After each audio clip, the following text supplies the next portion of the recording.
La Compagnie des salins du Midi et des salines de l'Est figure parmi les tout premiers saliniers du monde. Soucieux d'innovation et de qualité, les salins du Midi ont développé les métiers du sel depuis 1856. Le sel, ou chlorure de sodium, se caractérise par la variété de ses usages et de ses techniques de production. Les salins du Midi sont les seuls en Europe à produire toutes les catégories de sel.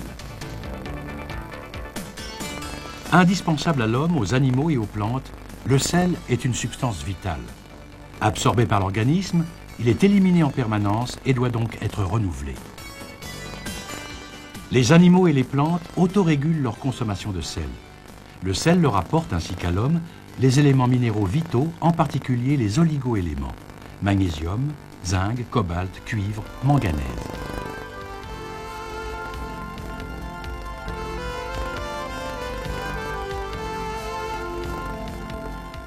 Matière de base de l'industrie chimique, il permet de produire le chlore, la soude, le carbonate, le sulfate de sodium et le sodium métal.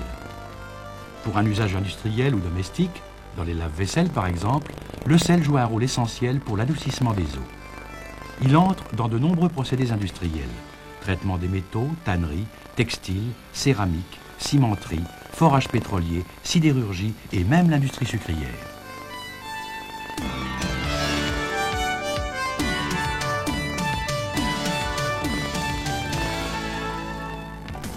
Le moins coûteux et le plus efficace des fondants, le chlorure de sodium, permet, par temps de neige ou de gel, de maintenir en sécurité la circulation des hommes et des marchandises.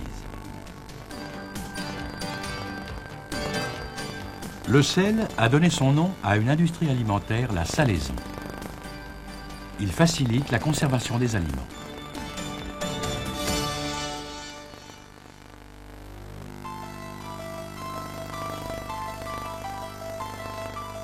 Le sel de mer est obtenu sur les marais salants ou salins par évaporation de l'eau de mer en utilisant l'énergie du soleil et du vent. La production annuelle des salins du Midi est la plus importante production européenne de sel marin. Les principales exploitations des salins du Midi sont situées à Salins-de-Giraud dans les Bouches-du-Rhône et à Aigues-Mortes dans le Gard. Elles couvrent une superficie totale de près de 25 000 hectares.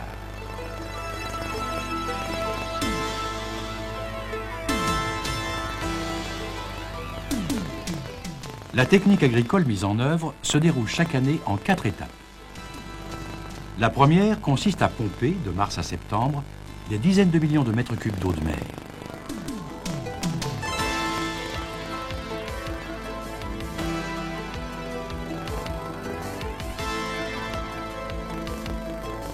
La seconde étape permet la concentration de cette eau jusqu'à sa saturation en chlorure de sodium.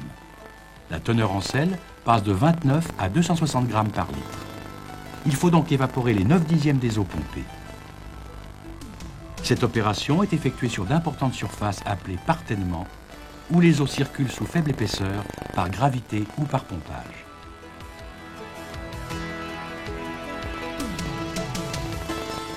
Le mouvement des eaux est géré par des programmes informatiques conçus par les salins du Midi.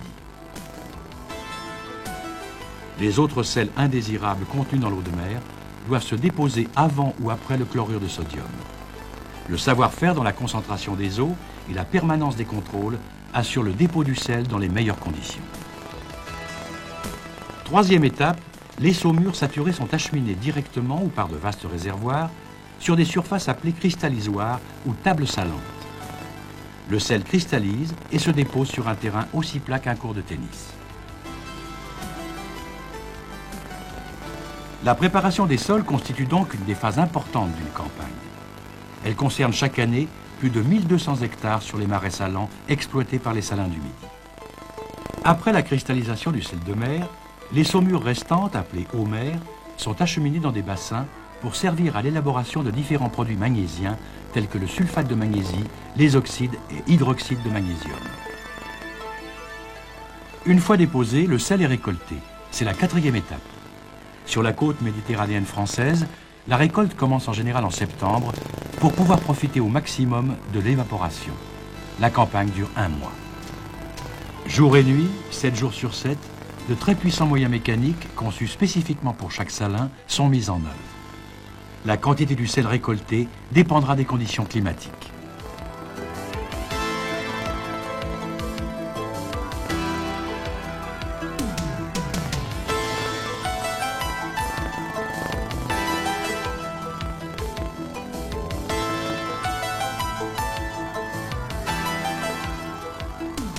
Le sel récolté peut être directement acheminé vers un atelier de lavage avant d'être stocké, comme à Aigues-Mortes.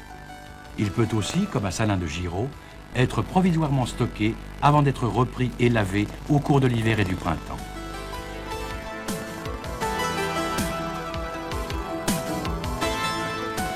Le lavage, réalisé dans des installations performantes mises au point par les Salins du Midi, donne au sel une qualité parfaite en éliminant les éléments physiques et chimiques indésirables.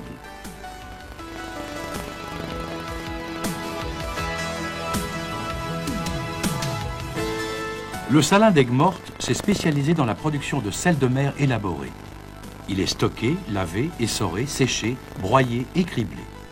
La production est destinée aussi bien à l'alimentation humaine et animale qu'aux divers usages industriels.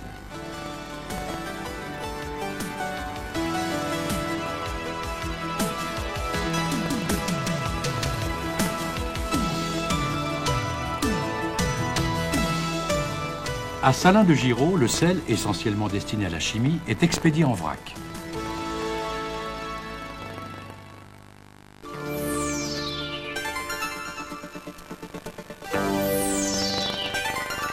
Les profondeurs de la Terre ont gardé la mémoire des mers primitives sous la forme de gisements de sel-gemme. À Varangéville, près de Nancy, les Salins du Midi exploitent le gisement à 160 mètres de profondeur dans la mine de Saint-Nicolas, seule mine de sel française en exploitation.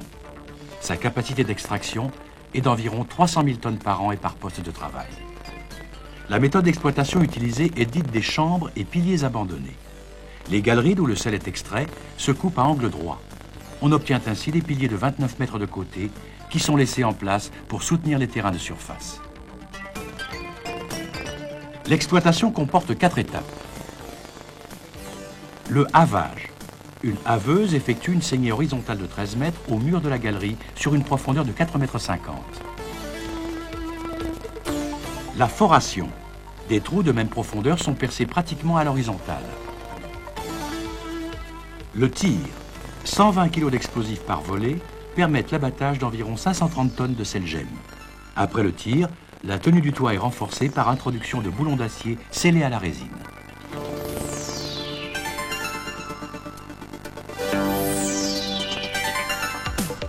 Le chargement. Des engins munis d'un godet de 10 à 12 tonnes évacuent le minerai vers un premier concasseur. Cette installation est déplacée avec l'avancement du front de taille.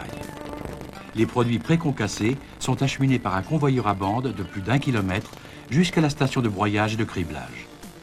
La production est stockée au fond, à l'abri de l'humidité, ou immédiatement remontée à la surface par le puits de mine à la cadence de 300 tonnes heure pour être expédiée en vrac, conditionnée dans un atelier automatisé ou stocké. Le sel extrait de la mine contient 93% de chlorure de sodium. Il est utilisé pour l'alimentation du bétail, le déneigement des routes et le traitement des cuirs et peaux. Pour d'autres utilisations, il convient de disposer d'un sel pur ou raffiné, le sel inigène.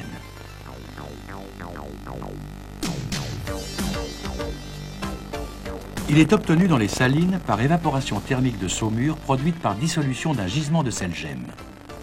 Les Salins du Midi exploitent une saline à Dax qui produit 40 000 tonnes par an.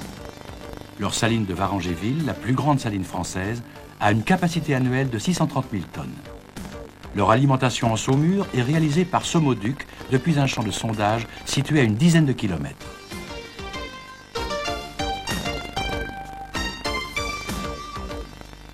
Ces sondages sont forés à environ 280 mètres de profondeur. On y introduit de l'eau sous forte pression pour réaliser un décollement des terrains. C'est l'hydrofracturation. Les sondages sont alors mis en communication. L'eau injectée par l'un de ces sondages se charge de sel et la saumure saturée est extraite par un autre. La dissolution se développe autour de chaque sondage introducteur, suivant une cavité dont la forme est régulièrement contrôlée. La saline de Varangéville combine 2 techniques modernes d'évaporation en vase clos, le multiple effet et la thermocompression.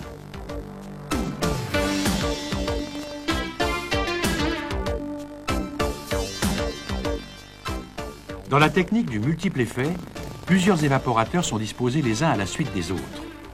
La vapeur du premier chauffe l'évaporateur suivant où, grâce à une pression plus basse, l'ébullition devient possible à une température plus faible. Cette opération est répétée 5 fois. C'est un quintuple effet. L'évaporation par thermocompression ne nécessite qu'un seul évaporateur. Sa vapeur est comprimée et ainsi portée à une température supérieure, réutilisée pour le chauffer. Dans les deux procédés, le sel cristallise en continu et s'amasse à la base des évaporateurs d'où il est extrait. La combinaison de ces deux techniques permet d'obtenir sans doute le meilleur rendement thermique existant en saline. La bouillie de sel extraite de chacun des évaporateurs est essorée, le sel séché, puis stocké. L'élaboration des sels se fait par broyage, criblage, compaction, pastillage, compression.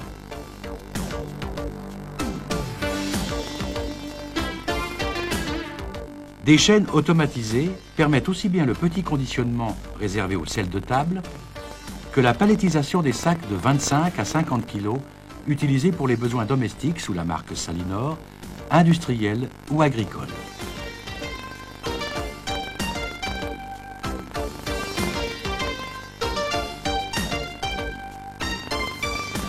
Les salins du Midi proposent à leur clientèle plus de 300 produits sous les marques La Baleine, Salinor, Criblor, Aqua, Viacel, Fluocel. En vrac ou conditionné, fin ou gros, en pastille ou en bloc, pur ou additionné de fluor ou d'oligo-éléments, le sel est une substance indispensable. L'étendue de leur gamme et la diversité de leur clientèle ont conduit les salins du Midi à mettre en place un important réseau d'agences et de dépôts dotés d'une force de vente attentive aux besoins du marché. Les salins du Midi exportent à destination des marchés américains, européens et africains. L'expérience acquise a amené les salins du Midi à apporter leur assistance technique à près de 50 pays, tels que les États-Unis, le Sri Lanka, le Japon ou le Brésil. En plus de la création complète de nouveaux salins et de la modernisation d'exploitations existantes, ils fournissent également des gammes très complètes de matériel, assurent la formation technique de leurs nombreux clients. Les références acquises font des salins du Midi le numéro 1 mondial de cette activité. Par la richesse de ses utilisations, la diversité de ses techniques de production, la variété de ses marchés, le sel a amené les hommes des salins du Midi à vivre profondément leur vocation pour la porter plus loin encore dans l'innovation, la performance et la qualité.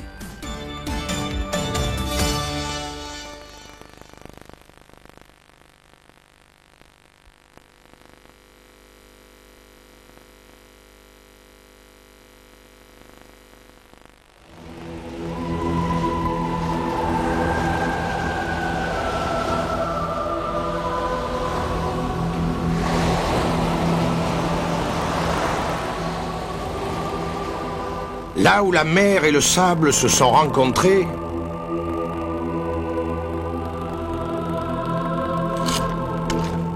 là où le soleil et le vent ont caressé une nature intacte, l'homme a fécondé la nature sauvage. Listel est né. Et depuis chaque année, par miracle ou par amour, le même rituel se reproduit.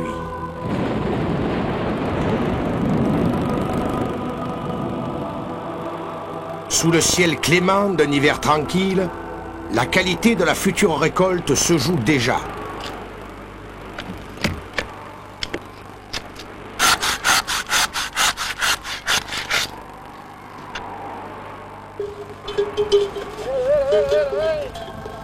Quand la nature engourdie se réveille, les premiers bourgeons découvrent leur noblesse. Fiers sous le soleil qui les réchauffe, ils respirent le vent et la mer et se blottissent à l'ombre des grandes feuilles qui les protègent.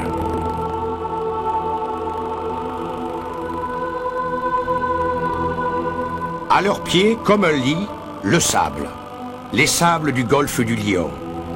Mais un jour, toute jolie grappe que l'on est, on découvre que sans la science des hommes, on est bien peu de choses. À l'école de Listel, c'est fou ce que l'on apprend. On apprend à se gorger de jus et de sucre tout au long des mois les plus chauds. Vous savez, lorsqu'on se force à ne plus respirer et qu'on se retrouve avec les joues écarlates. Et quand viennent les premières brumes de l'automne, on devient tout gris ou tout noir, prêt à être cueilli. Et ce spectacle au mois de septembre, entre la Provence et le golfe du Lion, sur plus de 1700 hectares, vous verriez ces milliers de grappes rougissantes prêtes à se faire cueillir.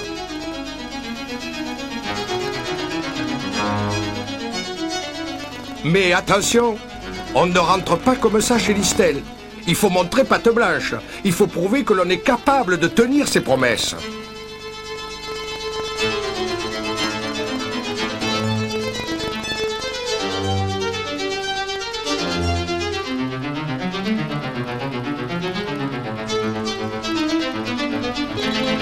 Après le sable et le soleil, on découvre un autre univers.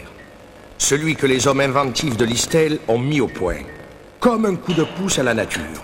Comme un prolongement de ce cycle de maturation.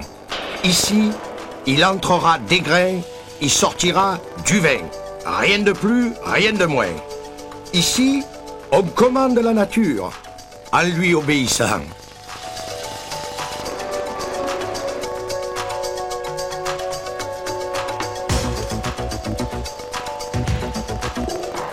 Après le vent de la Méditerranée, c'est le silence des caves. L'attention du maître de chai qui veillera à la sélection et au vieillissement des meilleures cuvées.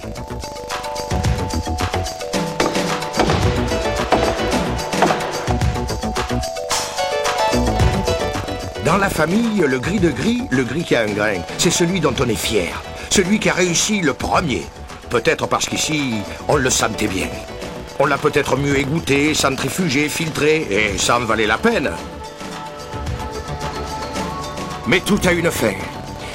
Il faut déjà partir, s'habiller de vert pour aller courir le monde entier.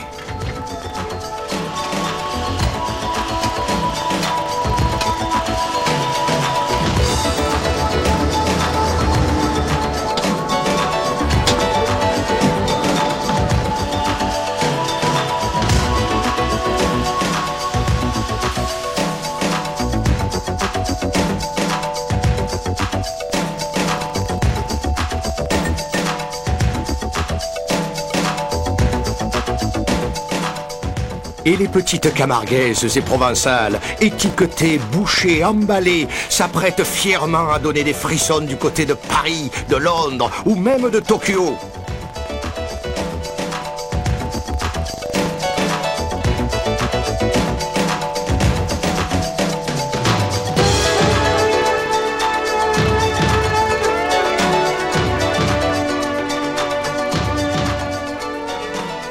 Fier comme Artaban, le gris de gris n'attend jamais bien longtemps sur son promontoire.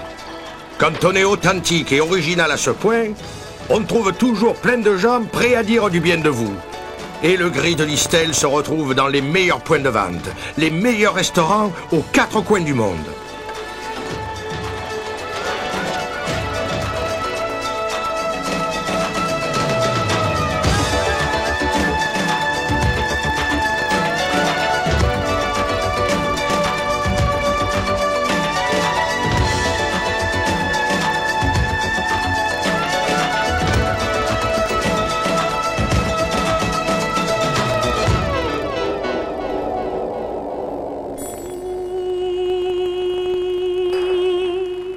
Et du coup, sur ces traces, il est né une irrésistible envie de voyager aux autres vins de Listel.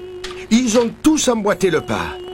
Le rouge harmonieux, aux arômes puissants. Le rosé et le blanc sur lit, sec et fruité. Ils ont tous fait le tour du monde.